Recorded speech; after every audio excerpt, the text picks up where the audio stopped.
Right now, at this exact moment, there is a number attached to your name that determines whether you get the house you want, the car you need, the job you applied for, and the interest rate that will either save you or cost you hundreds of thousands of dollars over your lifetime. That number is your credit score. And here is the part that should genuinely disturb you. According to the Federal Trade Commission, 1 in every 5 Americans, meaning 20% of the entire adult population of the United States, has at least one material error on their credit report that is actively damaging that number right now. Not minor errors, not technical glitches, material errors. Errors significant enough to change lending decisions. Errors significant enough to cost real money. And the overwhelming majority of those 20% have absolutely no idea those errors exist because they have never actually read their own credit report. But here is what makes this truly outrageous. The credit bureaus, the 3 private companies that control your financial reputation, are not hospitals. They are not government agencies. They are not regulated utilities. They are for-profit corporations that generate revenue by selling your financial data to lenders. And their error rate, 1 in 5 Americans, would be considered a catastrophic failure in any other industry. Imagine if 1 in 5 airline flights crashed. Imagine if 1 in 5 surgeries used the wrong patient's records. The outrage would be deafening.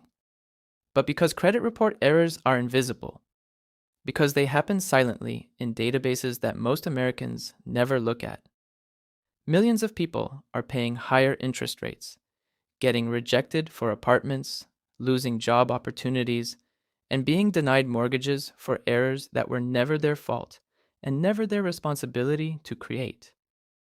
Today, that invisibility ends for you.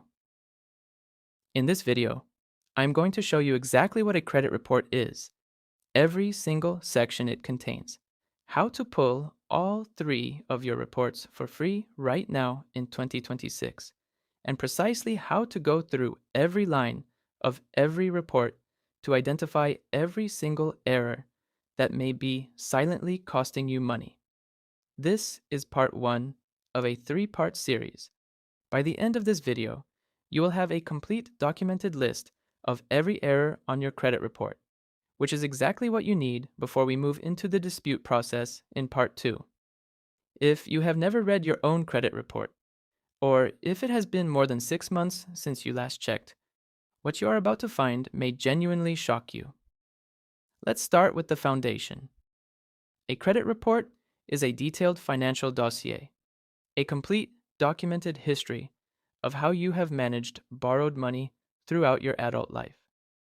It is not a single document. It is not maintained by the government. It is compiled and maintained by 3 separate private companies, Equifax, Experian, and TransUnion, and each of these 3 companies maintains its own independent file on you. These 3 files are not identical. They are not synchronized. They do not automatically share corrections with each other.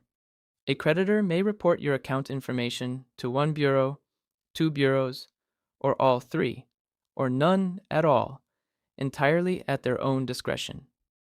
This means, right now, you could have a perfect report at Experian, a damaged report at Equifax, and an error-riddled report at TransUnion, and have no idea about any of it. Each of these 3 companies collects data from thousands of data furnishers, the banks, credit card companies, auto lenders, mortgage companies, medical billing offices, collection agencies, and courts that report information about your accounts. That data flows into massive automated systems that process billions of data points. And in those automated systems, at the point of data entry, at the point of data transfer, at the point of data matching, errors happen. Names get transposed. Social security numbers get miscued by a single digit. Payments get posted to wrong accounts. Closed accounts get left open in the system. Balances get frozen at outdated amounts. And in the worst cases, your file gets merged with someone else's file entirely. A situation called a mixed file, where another person's debts, defaults, and financial disasters become part of your permanent financial record simply because you share a similar name, once lived at the same address, or have social security numbers that differ by only one digit. Now, let me walk you through every single section of your credit report, because most people who do pull their report have no idea what they are actually looking at, and missing even one section means missing potential errors that could be costing you money right now. The first section is your personal information section. This appears at the very top of your credit report and contains your full legal name, your current and previous addresses, your date of birth, your social security number, your phone numbers, and your current and previous employers. Now, most people glance at this section, confirm their name looks right, and move on. That is a mistake. The personal information section is where mixed file errors first become visible. If you see a name variation you have never used, a middle name you do not have, a suffix that is not yours, that is a red flag that someone else's data may have contaminated your file.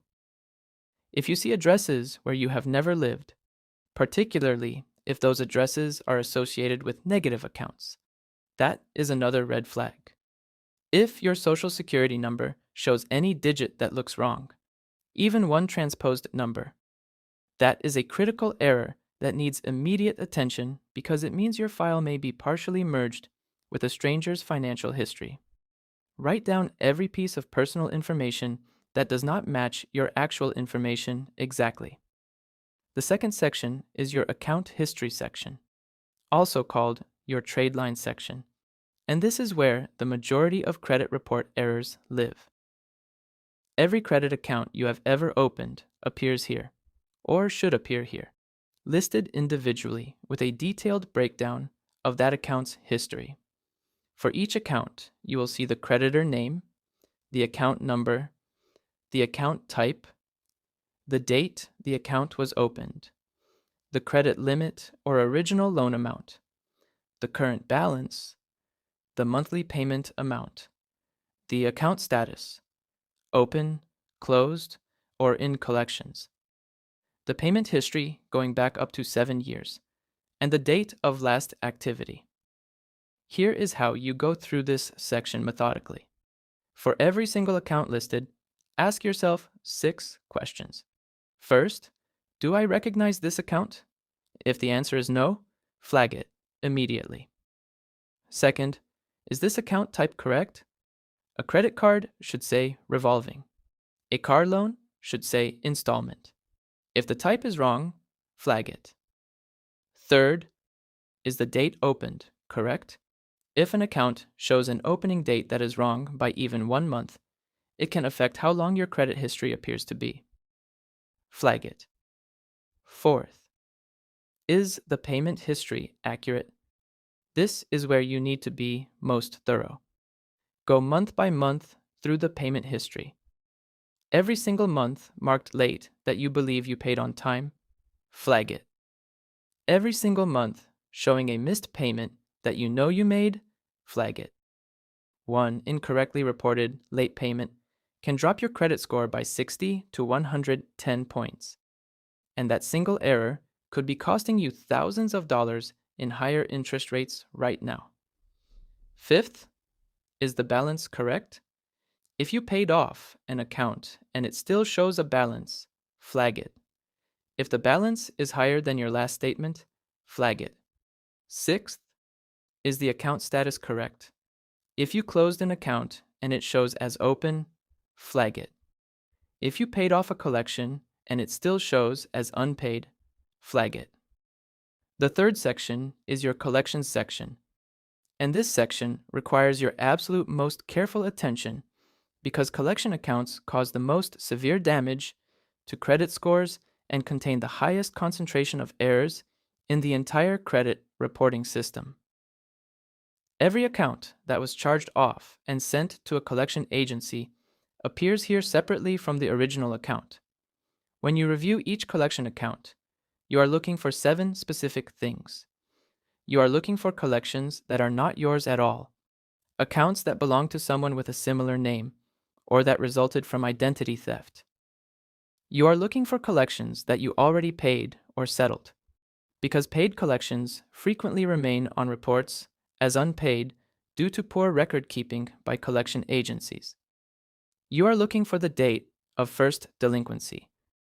This is the single most critical date on any collection account because the 7-year reporting clock starts from this date. And if that date has been manipulated to appear more recent than it actually was, which is an illegal practice called re-aging, you have a federal violation worth up to $1,000 in damages. You are looking for duplicate collections, the same debt listed twice, once from the original creditor and once from a collection agency, which can occur legitimately in some circumstances, but also occurs erroneously.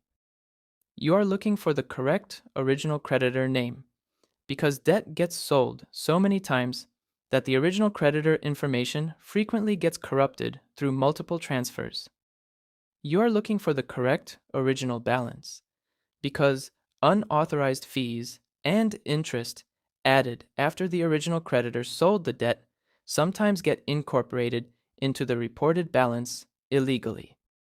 And you are looking for collections on debts that should have been covered by your insurance, particularly medical debts, where insurance payment delays caused incorrect collection referrals that were never corrected after insurance eventually paid. The 4th section is your public records section. As of 2017, the 3 major credit bureaus voluntarily removed civil judgments and tax liens from credit reports due to data accuracy concerns. So, in 2026, this section primarily contains bankruptcy records. If a bankruptcy appears on your report, verify that it is actually your bankruptcy, that the chapter is correctly listed, Chapter 7 or Chapter 13, that the filing date is accurate, and that the discharge date, if applicable, is correctly recorded. Chapter 7. Bankruptcies should be removed after 10 years from the filing date. Chapter 13. Bankruptcies should be removed after 7 years. If either type has exceeded its reporting period, flag it for removal. The 5th section is your hard inquiries section, and this is the section most people completely ignore. Every time a lender pulls your credit report as part of an application for new credit, that pull gets recorded as a hard inquiry. Hard inquiries remain on your report for 2 years, and each one can reduce your score by a small amount. What you are looking for in this section is unauthorized inquiries. Hard pulls that you never initiated and never authorized. An inquiry you do not recognize could mean a lender processed an application using your information without your knowledge, which is a federal violation. It could also mean someone used your identity to apply for credit, which is an early warning sign of identity theft that you need to address immediately. For every inquiry you do not recognize, write down the company name and the date. Now let's talk about how to actually get your credit reports, because this is where many people make their first mistake. There are dozens of websites that offer free credit reports, and the overwhelming majority of them require you to enter a credit card number and sign up for a monthly subscription service that charges you after a free trial period. These are not the free credit reports that federal law entitles you to.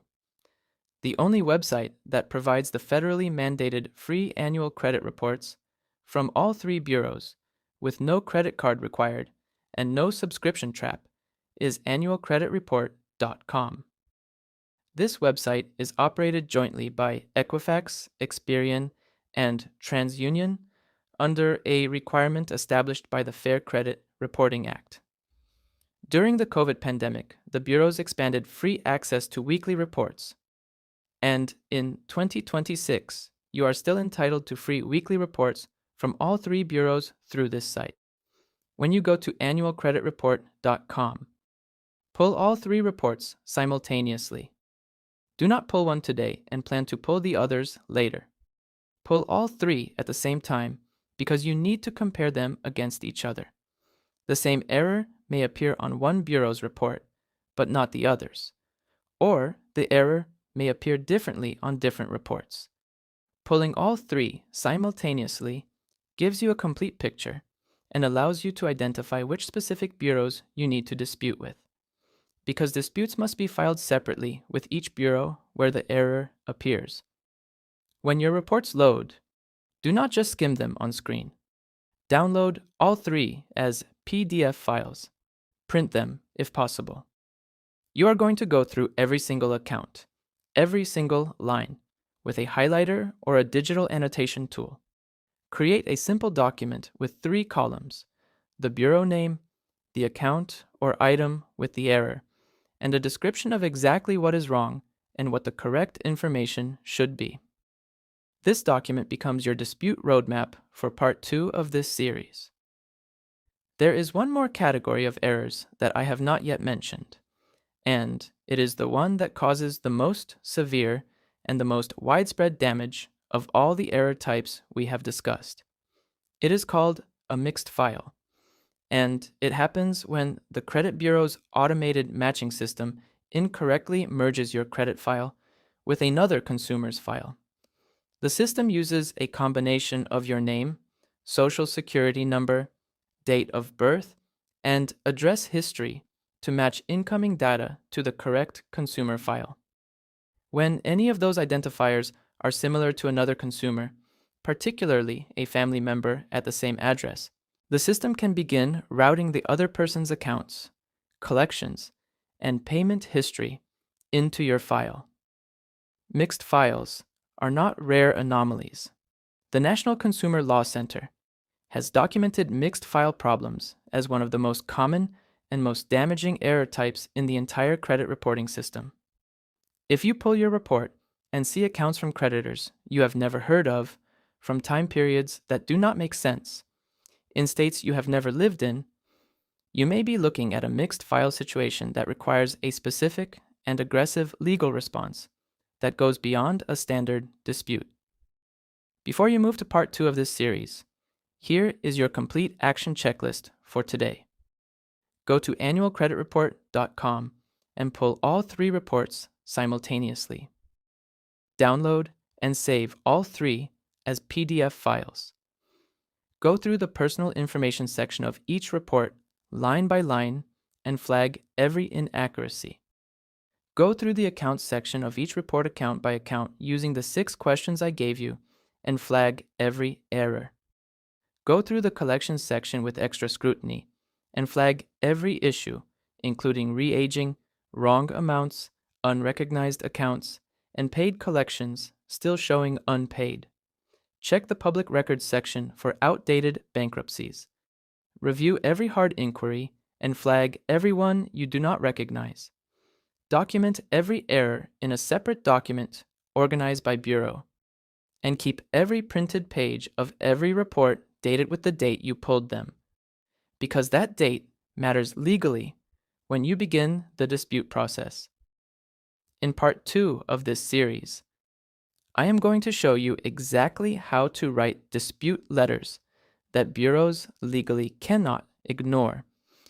The certified mail process that creates an unbreakable legal paper trail. How to dispute simultaneously with both the bureau and the original creditor, and the precise 30-day tracking system that tells you exactly when to escalate if they do not respond. Everything you document today becomes the ammunition for what comes next. Subscribe right now and turn on notifications, because part 2 is dropping this week. And what I am going to show you about the dispute process is something that the credit bureaus have spent decades hoping consumers never figure out.